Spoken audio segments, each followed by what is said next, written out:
आता बातम्या सविस्तर पाहूयात. राज्यामध्ये मार्च महिन्यातच उकाड्यानं हैराण केलेलं असताना अंगाची काहिली सुरू असताना अचानक अवकाळी पावसाने हजेरी लावली. त्यामुळे काहीसा दिलासा मिळालाय खरा, पण शेतकऱ्यांचं मात्र अतोनात नुकसान झालंय. रब्बी पिकासह फळबागा उद्ध्वस्त झाल्यात. अशामध्ये अल निनोमुळे यंदा पाऊसमान कमी होऊन दुष्काळाचं सावट असल्याचा अंदाज तज्ज्ञांनी व्यक्त केलाय. राज्यात कुठे किती नुकसान झालंय पाहूयात.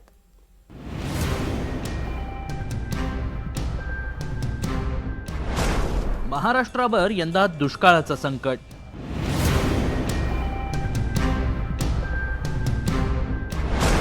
अल निनोमुळे उकाडा, पाऊसमान कमी.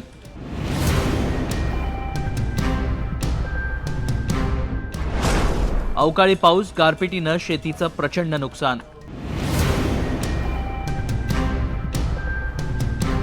गेल्या 2 दिवसात झालेल्या अवकाळी पावसानं आणि गारपिटीनं उकाड्यापासून काहीसा दिलासा मिळाला असला तरी शेतकऱ्यांचं मात्र मोठं नुकसान झालंय. हवामान शास्त्रज्ञांनी यंदाच्या उन्हाळ्यात अल निनो सक्रिय होण्याचा इशारा दिलाय.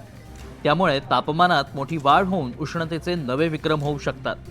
प्रशांत महासागराच्या विषुववृत्तीय भागात अल निनोची चिन्ह दिसू लागली आहेत. येत्या शरद ऋतूपासून हिवाळ्यापर्यंत अल निनोची तीव्रता मध्यम ते तीव्र राहण्याची शक्यता आहे. मात्र नेमक्या तीव्रतेबद्दल अद्याप अनिश्चितता आहे. सामान्यतः अल निनो आणि ला निना हे चक्र दर 2 ते 7 वर्षांनी येतं. प्रत्येक टप्पा साधारण 9 ते 12 महिने टिकतो. मात्र यावेळी अल निनोची संभाव्य तीव्रता पाहता जगभरातील देशांना हवामान बदलाच्या मोठ्या आव्हानांना सामोरं जावं लागू शकतं. वारे आहेत, त्यामुळे त्याचबरोबर उष्णतेचे प्रमाण पण जास्त आहे आणि वातावरणातील वरच्या थरामध्ये पश्चिमेकडनं येणारे जे वारे आहेत त्यामुळे एक द्रोणीय परिस्थिती निर्माण झालेली आहे.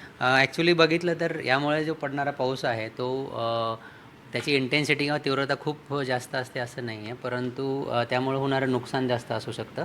वादळी पावसामध्ये मेनली गारा पडणं असेल, गारपीट होणं असेल, त्याचबरोबर विजांचा कडकडाट होणं असेल, त्याचबरोबर ही जी परिस्थिती असते यामध्ये वाऱ्याची गतीसुद्धा खूप जास्त असते आणि या सगळ्या कारणांमुळे नुकसान होऊ शकतं. आता गेल्या 24 तासांचा जर विचार केला तर धाराशिव येथे आपल्याला गारपीट झालेली दिसून येते. त्यानंतर सांगलीला काल 19 मिलीमीटर इतका पाऊस झाला आणि विदर्भामध्ये हलक्या स्वरूपाचाच पाऊस दिसून आला होता. त्यामध्ये चंद्रपूर इथे 5 मिलीमीटर, ब्रह्मपुरी इथे 3 मिलीमीटर अशा प्रकारचा पाऊस झालेला दिसून आलेला आहे. अल निनो प्रशांत महासागरातील वातावरणीय आणि समुद्राच्या पाण्याच्या तापमानात होणाऱ्या बदलांची एक नैसर्गिक प्रक्रिया आहे. यात समुद्राच्या पाण्याचं तापमान सरासरीपेक्षा जास्त वाढतं. सध्या प्रशांत महासागरात ला निना म्हणजेच थंड पाण्याचा टप्पा सुरू आहे, जो येत्या काही आठवड्यात संपण्याची शक्यता आहे. जेव्हा समुद्राच्या पृष्ठभागाचं तापमान सरासरीपेक्षा किमान 0.5 अंश सेल्सिअसनं वाढतं तेव्हा अल निनोची स्थिती निर्माण होते. ॲक्युवेदरच्या अहवालानुसार हा अल निनो अत्यंत तीव्र होऊन त्याचं रूपांतर सुपर अल निनोमध्ये होऊ शकतं. जेव्हा समुद्राच्या पृष्ठभागाचं तापमान सरासरीपेक्षा 2 अंश सेल्सिअसनं वाढतं तेव्हा त्याला सुपर अल निनो म्हटलं जातं. नोव्हेंबर अखेरपर्यंत अशी स्थिती निर्माण होण्याची शक्यता 15% वर्तवण्यात आली आहे. अल निनोनं पृथ्वीचं तापमान वाढून भीषण उष्णतेच्या लाटा येऊ शकतात. शरद ऋतूपासून हिवाळ्यापर्यंत अल निनोची तीव्रता मध्यम ते तीव्र राहण्याची शक्यता आहे. सामान्यतः अल निनो आणि ला निना हे चक्र दर 2 ते 7 वर्षांनी येतं. प्रत्येक टप्पा साधारण 9 ते 12 महिने टिकतो. परंतु यावेळी अल निनोची संभाव्य तीव्रता पाहता जगभरातील देशांना हवामान बदलाच्या मोठ्या आव्हानांना सामोरं जावं लागू शकतं. दुसरीकडे मार्च महिन्याच्या सुरुवातीला राज्यात वाढलेला उन्हाचा तडाखा हळूहळू कमी होऊ लागलाय. धाराशिव आणि लातूर जिल्ह्यासह अनेक ठिकाणी झालेल्या गारपिटीनं शेतीचं मोठं नुकसान झालंय. अवकाळी संकटामुळे फळबागा आणि रब्बी पिकांना मोठा फटका बसलाय.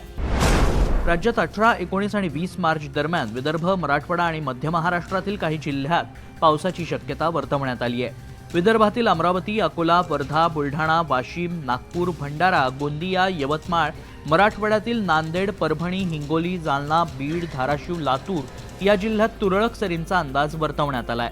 मध्य महाराष्ट्रातील अहिल्यानगर, सातारा, सांगली, सोलापूर जिल्ह्यातही हलका पाऊस बरसण्याची शक्यता आहे. दरम्यान अवकाळी पाऊस आणि गारपिटीनं राज्यात कुठे किती नुकसान झालंय त्याचाही आढावा घेऊया. सोलापूरच्या अक्कलकोट तालुक्यात अवकाळी पाऊस आणि गारपिटीनं शेतकऱ्यांचं मोठं नुकसान झालंय. नांदेडमध्ये मध्यरात्री अवकाळी पावसानं हजेरी लावली. वादळी वाऱ्यामुळे अनेक भागात विद्युत पुरवठा खंडित झाला होता. त्यामुळे सामान्य नागरिकांचे हाल झाले.